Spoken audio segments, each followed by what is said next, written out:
เจ้าบ่ขึ้นน้ำบ่พอเจ้าฮะขึ้นบ่ได้แล้วใช้ได้ยินข่าวว่าได้หมูหลายโตชามผู้ป๊าดโถโผดโผเลย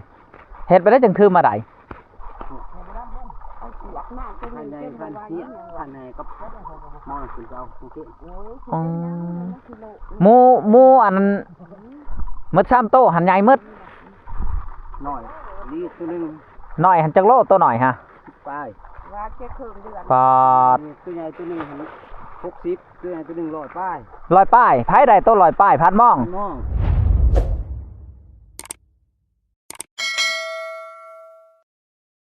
สบายดีทุกคนสบายดียามเสาร์นะมื้อนี้บ่าวสัญญากับบ่าวลุงสิได้กาเกียมทุกคนกาเกียมเครื่องกาเกียมคองก็คือสิได้ไปบ้านพันเฮียงเลยนี่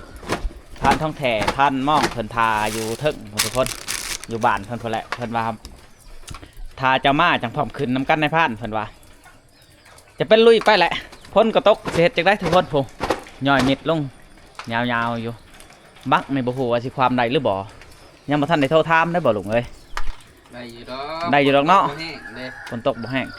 ไม่ได้น้ำจนเต็มไหน้ำเมื่อคืนนี่ป้าถอกลงอู่ไปแต่ละเถือให้เมียเกี่ยมให้ได้เมียก็แห้งว่าเฮิงไปได้จักสิไปโอ้ว่าประตูก็บ่ได้ล็อกแต่ละมื้อเมียแห้งอยากให้ไปประตูทั้งเนื้อบ่ได้ล็อกคู่มือมีแต่ให้เฮาไปล็อกให้เอากระทู้ที่แปะจนเอ็นเขาสวงโอ้ลืมเอากระไผ่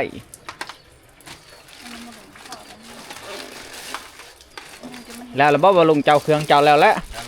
หอมลูกหอมไม่เอาไว้แล้วบ่ทันห้องตัวนี้โอ้ไปก็เด้อเท้าไปนี่เด้อมาขึ้นในบริหอมผ่อนได้มาขึ้นในลูกก็บ่ท่านได้ตื่นเพื่อจะไปหอดอยากหายไปเลยได้เพื่อจะหอดคนก็ตก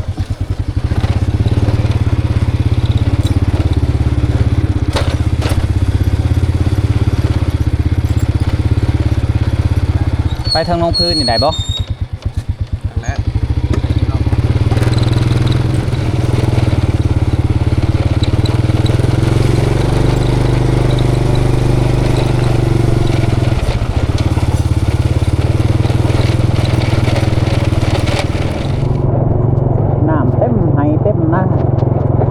ที่ตกก็ตกนี่รอได้ทุกคนเลย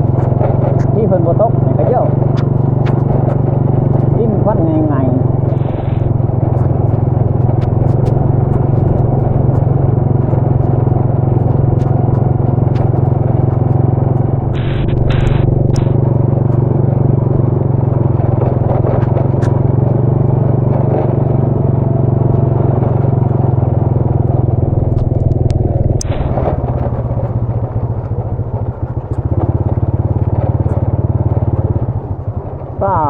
ก็มาเหมือนใช่น้องโอ้งานนี่เพื่อสิหอดเพราะแห้ง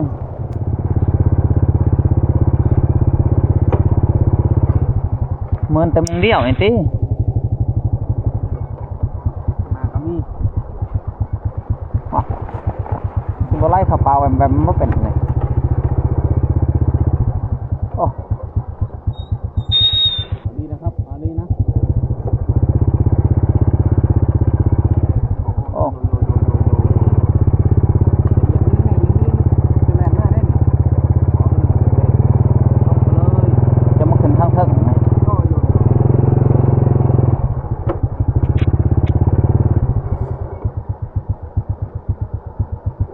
น้ำกับปักตีนพอน้ำ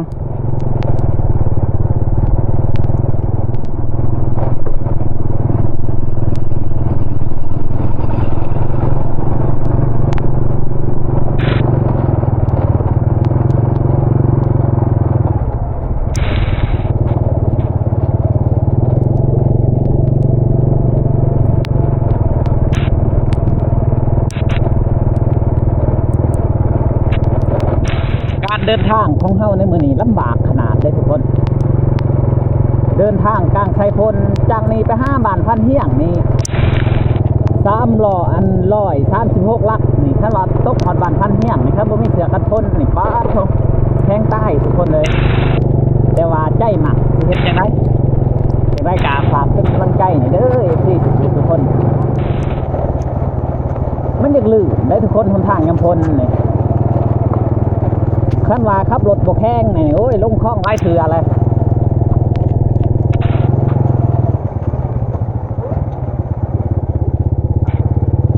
มื้อนี้นี่ทั้งทีมงานว่าขึ้นภูเขาเลยว่าตบบ่าวสัญญาณนี่สิได้เดินทางกับเบาลุงต้องยกเลย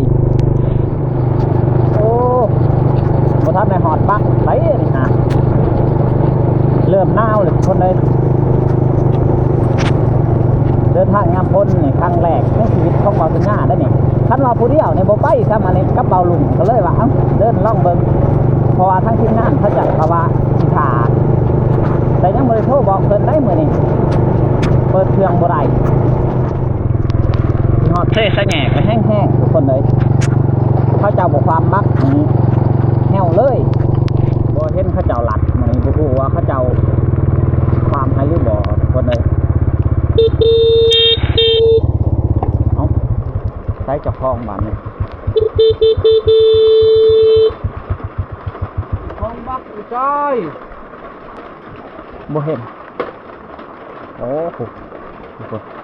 ยางมาเลย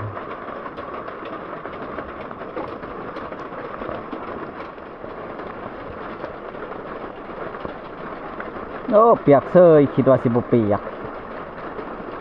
เอ้า ยิ้มนะพี่จอย น้ำเซ่สิบ่ไล่ปะโทบ่ น้ำเสียร้าย เท่าไร40แล้วบ่โอ้ขึ้นแล้วขึ้น 10,000 แล้วนะ ไปเดินทางลงก่อนทุกคนน้ำเซ่ก็ลายเห็นป่ะยามหน้าเพิ่นเอาขึ้น 10,000 กีบทุกคนค่าบักนี่40,000แหละบาทนี่โอ้นี่โทษเลยสิความได้อยู่บ่นี่เอาลองเบิ่ง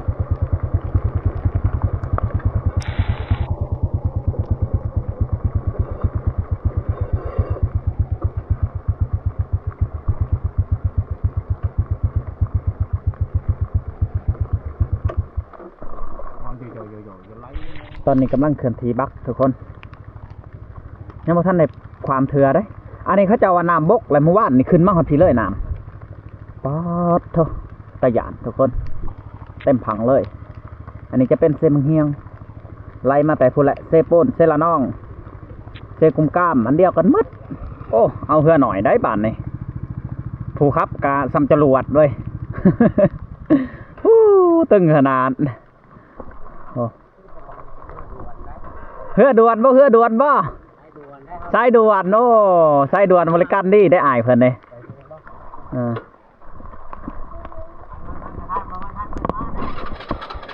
มาบ่ท่านไปปะเพิ่นว่า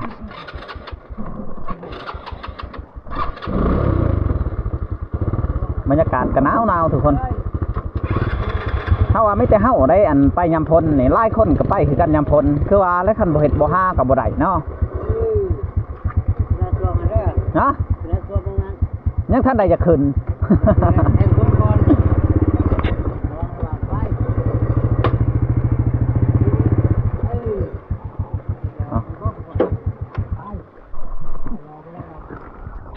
ป๊อดเถอะ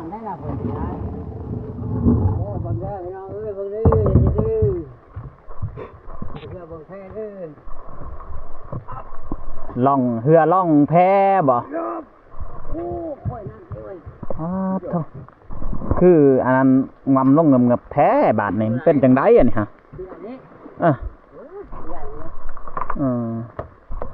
เอาไปอายไปสตาร์ทบาทนี่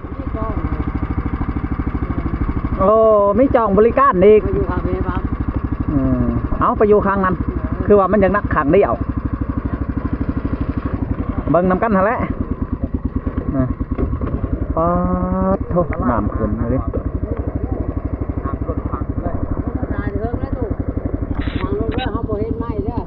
เฮาได้สั่นนั่งใดบ่เฮาเอานั่งลงมาต้นเติบแล้วแต่บ่เจ้าดึงเหือพุ่นแหละ จักกระน้ำสิท่วมก็บ่จักน้ำท่วมในมาบ่ได้ได้นี่ได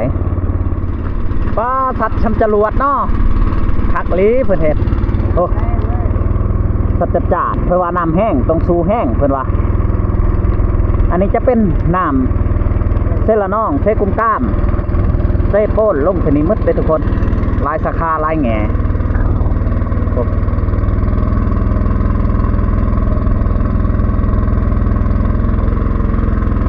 ข้างนี้จะเป็นบานซะแง่ความมาเบื้องนี้จะเป็นด้อนหมวงต้นน้ำตะไล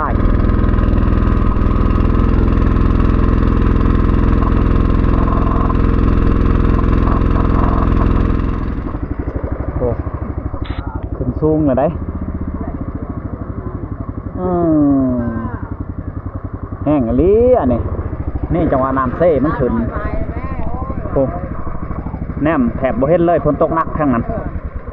เจ้าก็ยังได้ผู้สาวหน่อยอีกยิ้มดูจากเบิ่งยิ้มดูยิ้มบ่ได้เราแถวห่างเนาะคักมันก็สายบินเลยลงกับสายบินเลยสายบินบ่บริการดีอ้ายเพิ่นว่าสายบินไปบาทนี่พอดีพร้อมกันแลนเลยเฮากับมีหมู่เลยนี่ไปทางเดียวกันไปก่อนเด้อบาดนี้เด้อ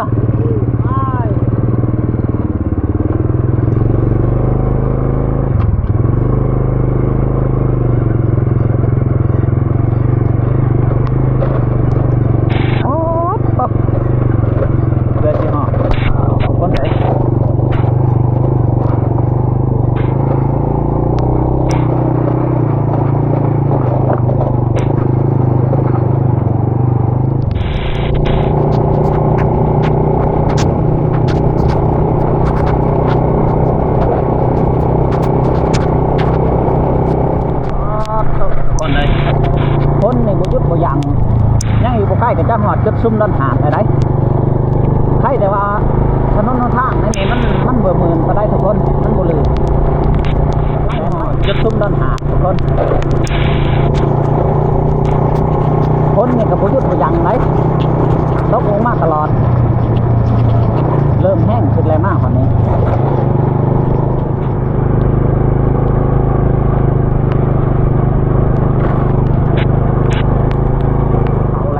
แต่เช้าทุกคนยังบ่ได้กินข้าวอยู่มียังแน่อ้ายหลายอย่างไรแนวยังเด้หลายอย่างไรแนวยังอันนี้ข้าวปาดบ่นี่โอ้ข้าวปาดเอามาแบบใหม่ท้องเท่าไรนี่ฮะ10,000กีบโอ้อันนี้ข้าวยังนี่ข้าวกำกระดำเอาข้าวกำนี่แหละเอาทรงทงโอ้ขายทุกอย่างทุกแนวเลยเพิ่นนี่ปลาดุกก็มีปลาดุกเอาบ่ได้ปลาดุกยังสิเดินทางกินบ่ได้ปลาดุกลำบากเนาะหนทางเนาะตอนไปน่ะฝนบ่ตกตอนหน้านี่ฝนตกครับมีบ่10,000มีบ่5,000เอามาดูบ่ลุงขี้คันจะจกอยู่ในธงเงินเปียกเอาติเอาบ่ติเอายัง5,000หิวข้าวแหละทุกคนเลยนี่ข้าวก็โอ้ยซื้อของรถตลาดน้อยข้าวกำกินไปก่อนทุกคนเลยมันก็ย่างตายเนี่ย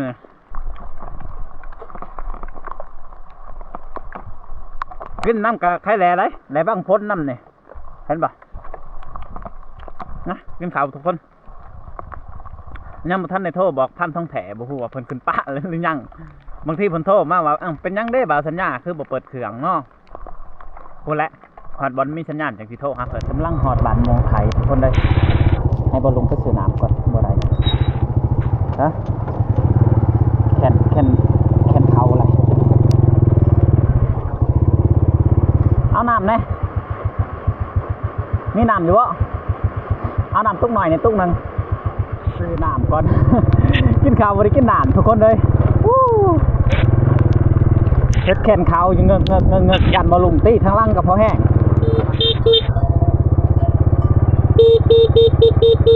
ใช่แต่ว่าเป็นงัวได้ถ้าเป็นควายนี่มันติดขี้ต้มใส่นานี่โหนอมันแกว่งหางมัน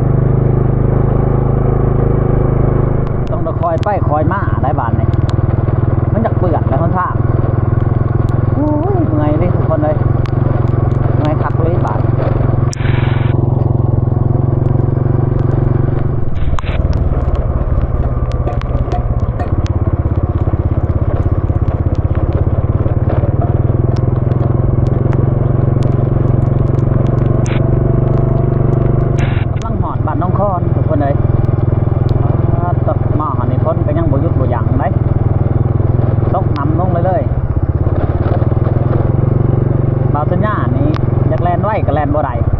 ต้องไปคอยไปเพราะทางมันกระเลือนแน่เอ้าบาทนี่มอหน่อยนะครับรถบาทนี่เด็ด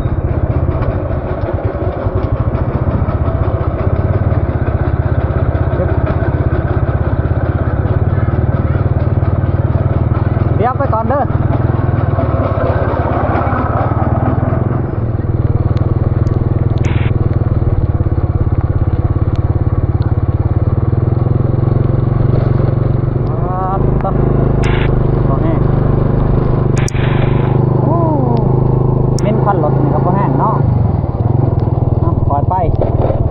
คือเขาเจ้าได้แลนไว้ได้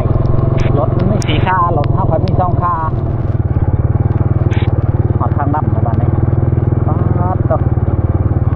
แต่หยัดลงนะใครแต่ว่ารถก็ไล่ไปได้เอ้าบ้านนี้แห้งนะจะจังโม่งแล้วเดี๋ยวนี้มึงสิเบิ่งโม่งครับ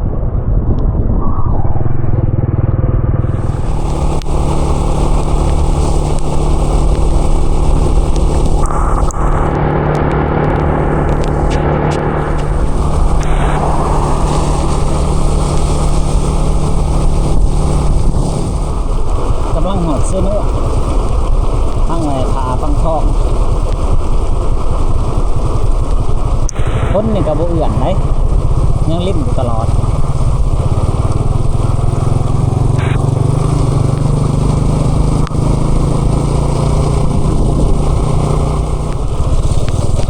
กำลังหอดเซ่บังนี้คนเลยป้อหนังเซ่นวลเบิ้ง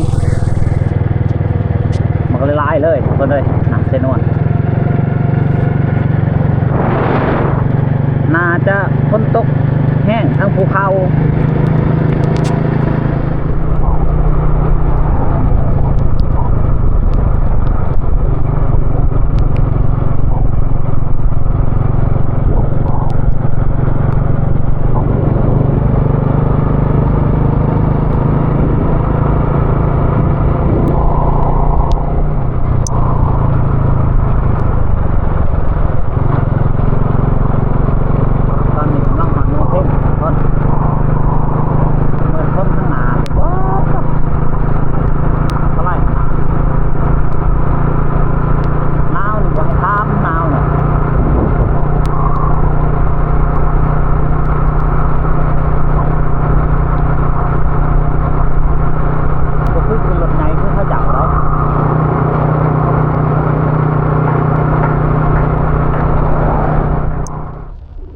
โทรนำก่อนทีมงานสิทาแล้วแหละทุกคนมาจากพันมองมาจากพันทองลูกสิไปแล้วบ่ยังดีบ่ได้ไปหรอกมื้อนี้ฝนมันจะเช้าตกซ้ำนี่โอ้มื้อนี้บ่ได้ไปบ่มื้อนี้แม่นฟังมงคลก่อนมื้ออื่นพุ่นแหละโอ้เอาบืนกับบืนตอนนี้ฮอดบันดาลเลยโอ้เดี๋ยวเราลุยลายพาดใหญ่ว่าน้ำหวยละหังลายโอ้น้ำหวยละหังลายทางไปบ้านพาดใหญ่กับน้ำท่วมในห้องหั่นน้ำท่วมแกงโอ้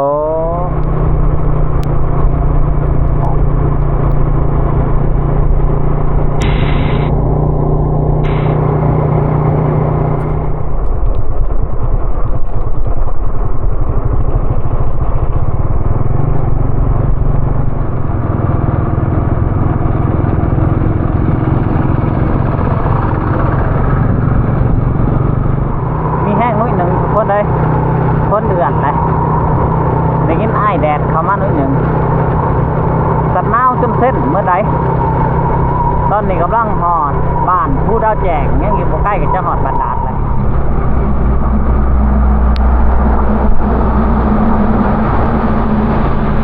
เปียกไหม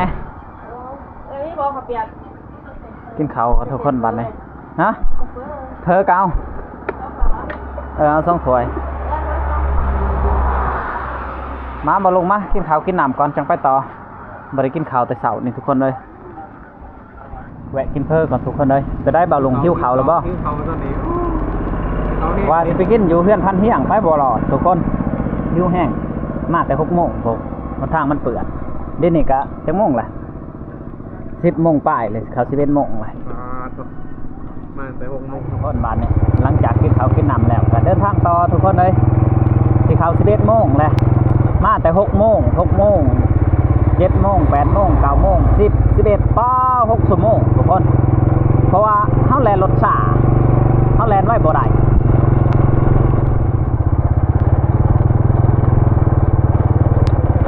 แวะเลยทุกคนมันพอดี11 โมงป้ายทุกคนเลยกำลังแวะบ้านดานแวะบ้านพันม่องพัน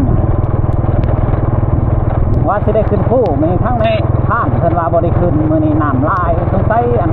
อื่นจึงสิได้ขึ้นเพิ่นว่าเบาชนะก็สิได้ไปดำหน้าใส่พันเมืองเลยทุกคนเลยท่านบ่ได้ขึ้นก็จะเป็นไหนดำให้ดำหน้าจังขึ้นคอยครับไปได้ทุกคนมันทางมันหลุดแห้งหรือรอ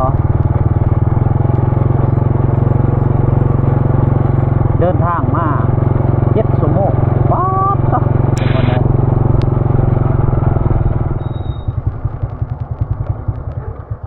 บ่เห็นไปใส่เด้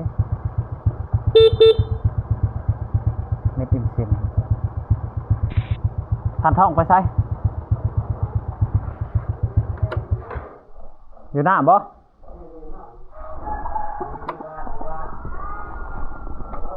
โอ้นอนโอบเมียอยู่ได้บ่อย่านะเห็นยังอยู่ไป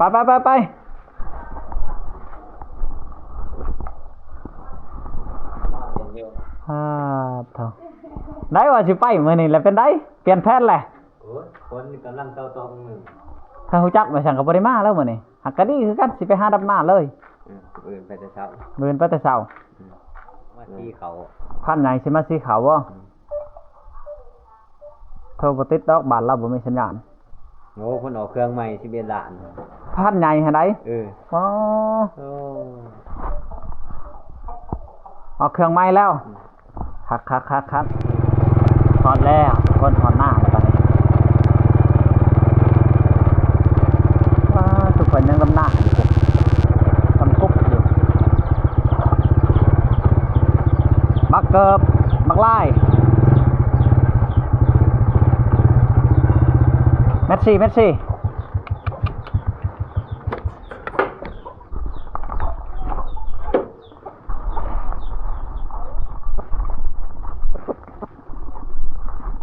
โอ้ยังดำหน้ากุ๊บอยู่ทุกคนเอ้ย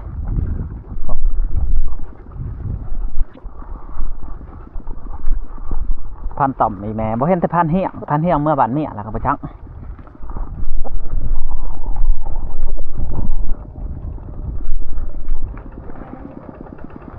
โอ้สิแล้วเนาะไหวเลยเฮาแล้วท่านได้ดำเอ้ากะยังบ่ทันได้แก่พุ่นละเมื่อลงเมื่อ 2-3 วันพุ่นละจังสิดำ วันนี้เพราะว่าดูหน้ามันก็ถึก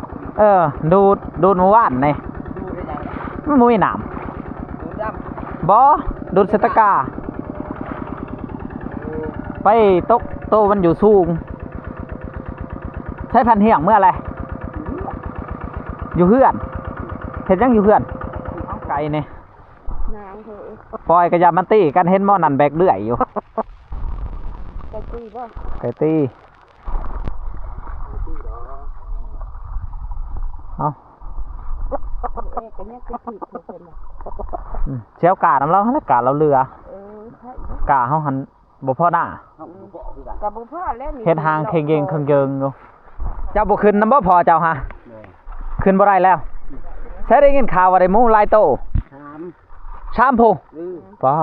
ดโถโผดโผเลยเฮ็ดไปได้จังคือมาได้ เอาเสียกหน้าก็ ภายใน เป็น พัน วัน เสีย นี้ ภายในก็มองคุณเอาโอเค โอ้ย อ๋อ คือโล หมูอันนั้นหมด3โตหันใหญ่หมด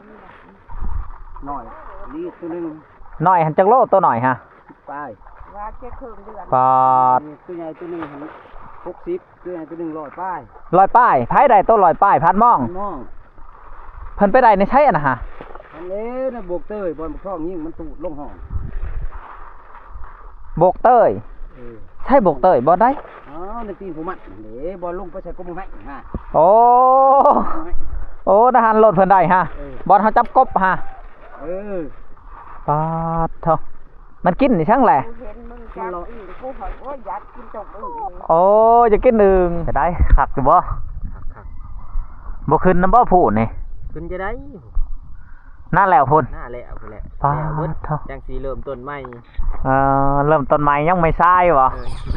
ป๊าดเถาไก่ต่อปีหน้านี่ชั้นสิต่อทุกคนเลยสิต่อแข่งกับกระพันต่อมเราได้ปีหน้าโอ้1 2 3บักต้นกากันยังนี่พุ่น